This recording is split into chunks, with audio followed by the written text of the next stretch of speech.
How do I start?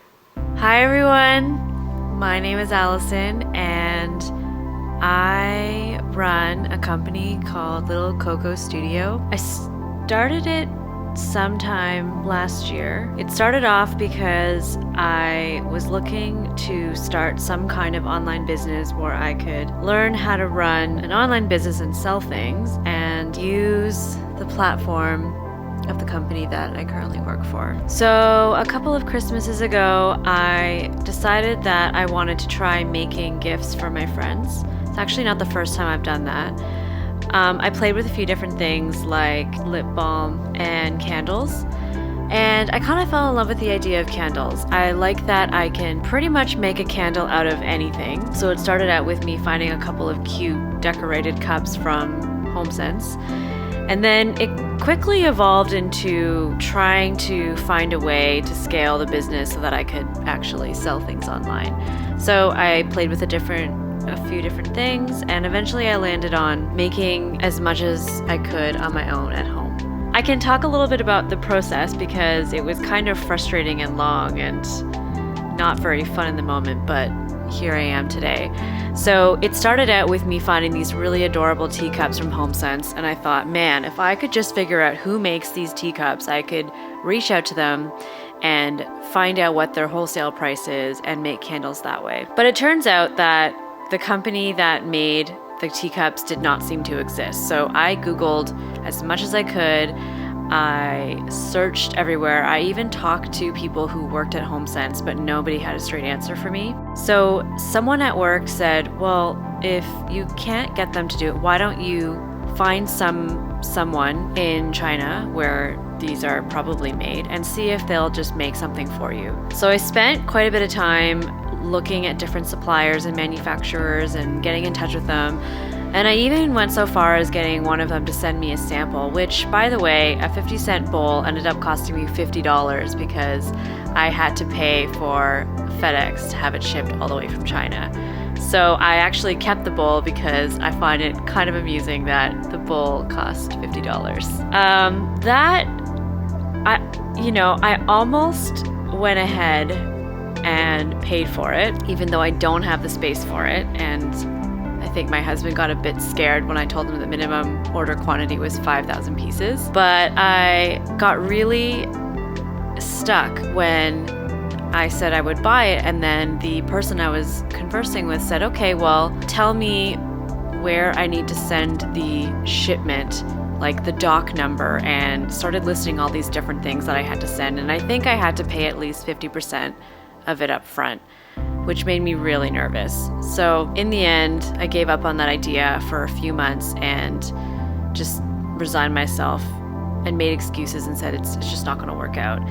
And I was relaying all of this to one of my coworkers, and then he said, well, if you can't find someone to make it for you, why don't you just find some blank cups, try painting on them, prove your concept, and then if you manage to sell them, then you can go back and start ordering a bigger quantity. So I thought that was a great idea, and I started shopping around locally within Toronto, and I tried a bunch of different options.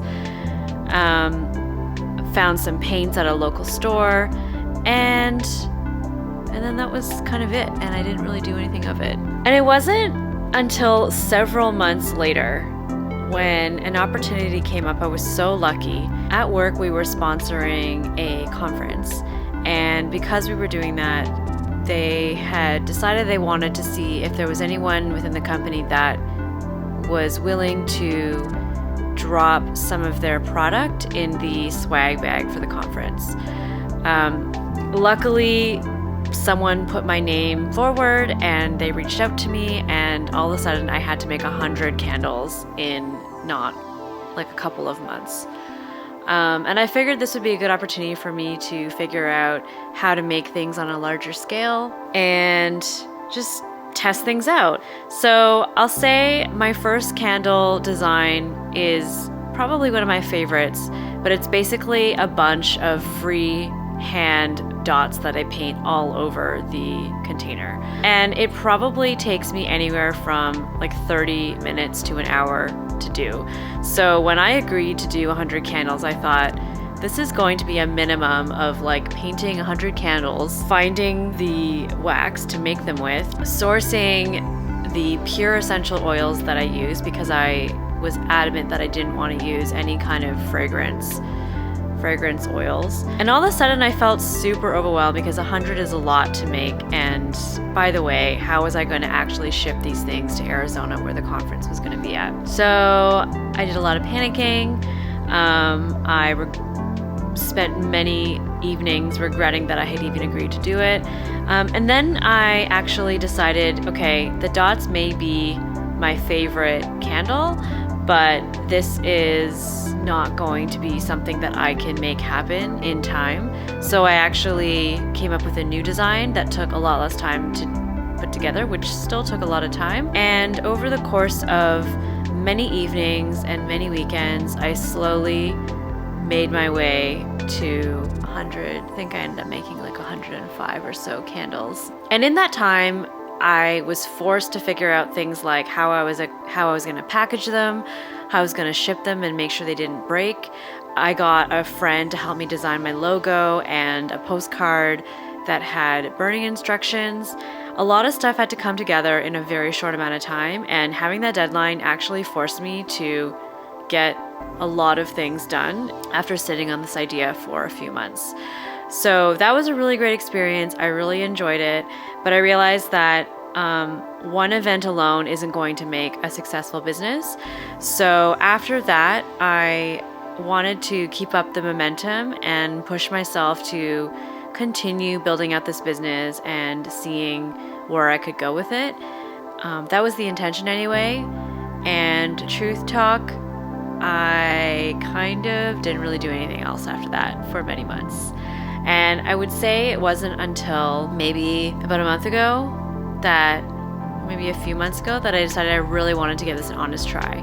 And so I thought that by documenting this and making myself accountable to learning how to do this and sharing my learnings and my failures, maybe I'll actually get somewhere with Little Coco Studio.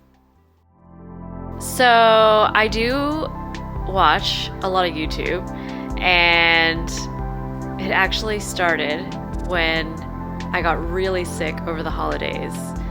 And I don't remember why I started watching them, but all of a sudden I was on the couch watching one or two YouTube videos and fell asleep and woke up in the vortex of whatever YouTube videos that YouTube decided that I would like to watch. And one thing that I noticed every single person seems to do at the end of a video, no matter how cheesy it sounds, is they remind you to, like, subscribe, and tap on some kind of notification bell to make sure that you get updates. So please don't forget to like and subscribe and sign up for notifications, because I am going to try my very best to share my thoughts, my failures, my successes, everything that I try to do.